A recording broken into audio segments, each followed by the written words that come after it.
feeling like shit. A feeling like shit. A feeling like shit. A feeling like shit. A I'm feeling like shit. A feel awful.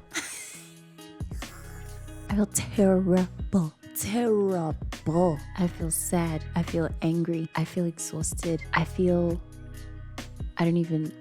so low, but I feel like a low frequency meal. Like I'm the meal itself, or just like I'm something low frequency and I just can't think of anything that can really ruin the vibe of a party, like a low frequency meal. Just in the sense that it really affects your vibe in general, you know what I mean? But the point is, I feel so terrible. And in the past, as in like a few weeks ago, when I was feeling this trashy, I like to crawl into a hole and be all nasty and reclusive and hermit and angry at people and just snappy and weird.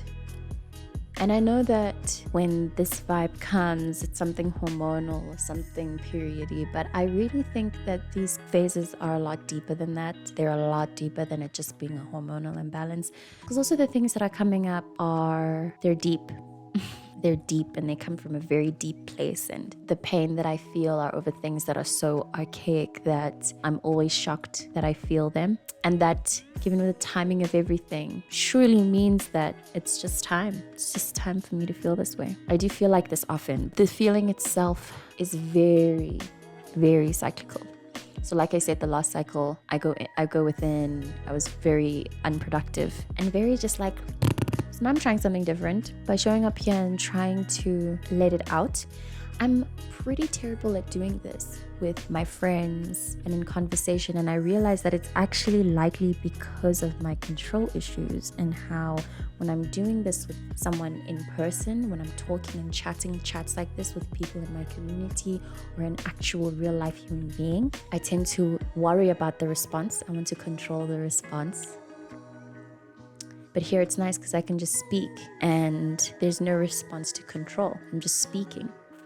And this is a 2-in-1 special because while it is very cathartic to me to just let it out like this, it's also a win in the sense that I'm able to be vulnerable in a way that I know would have saved some version of me that needed to see something like this or someone like this just being this way in their days of sadness. Because the other issue with when I feel this way is how I don't really know what's right.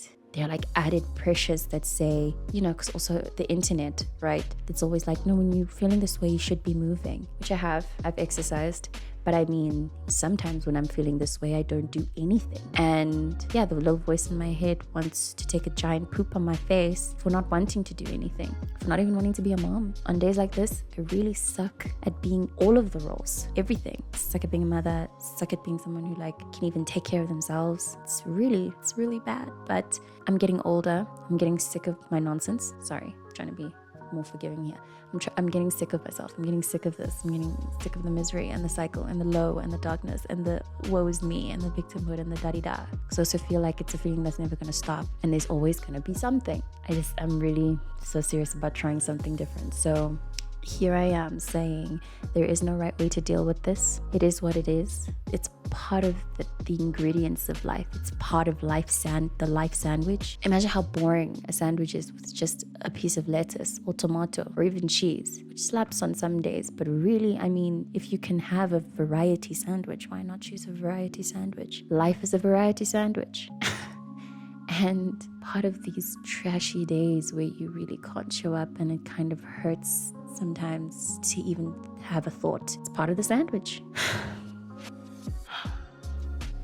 It's part of the sandwich, and I am trying really hard to keep that thought in mind during this really shit fucking feeling. I'm trying. I'm trying. My chest feels like it's been ripped apart. I honestly want to burst into tears now and now and now and now. Every second, I'm just ready to just fuck shit up. Any second can go off.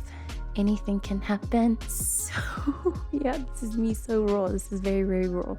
I also have a pitch to say that these feelings of rawness have been increasing in frequency over the past I'd say like year, I'd honestly say since 2018, but especially since 2021, 2, 3, but 4, 24, and this year in 2025, these waves of just raw, intense emotion that make you want to be, wah, you know, they make you want to be wah, sad, wah, happy. It's just like, it just feels a lot to feel. It feels a lot to feel. That's actually what I'm trying to say overall. Feelings are like a lot right now. I really feel like what's going on right now is that as human beings, we are peaking in our evolution line, and the peak is in feeling. That's our peak for our hearts to explode, because our brains have done enough explosion. We're doing so much. AI, it's here. That's great. AI is here as like as a standard in society. Who doesn't know about ChatGPT right now? You know what I mean? So the next step is to feel and feel and feel and feel and feel and feel and feel. Good luck to us. Good luck to me. Thanks for being here with me while I rant about my emotions. And I hope that this brings you into a sense of pride for your emotions and for the emotions of others, for the fact that we feel at all. I think it's very exciting. Part of what's very exciting to be alive right now is the fact that we are bringing forth a heart-centered reality, feeling-centered, feeling prioritized way of living. And it's going to make things very exciting, very explosive, very much what you just saw here in this video. Very like, you know what I mean? Everything. It's gonna be an adventure. Yeah, it's gonna be an adventure.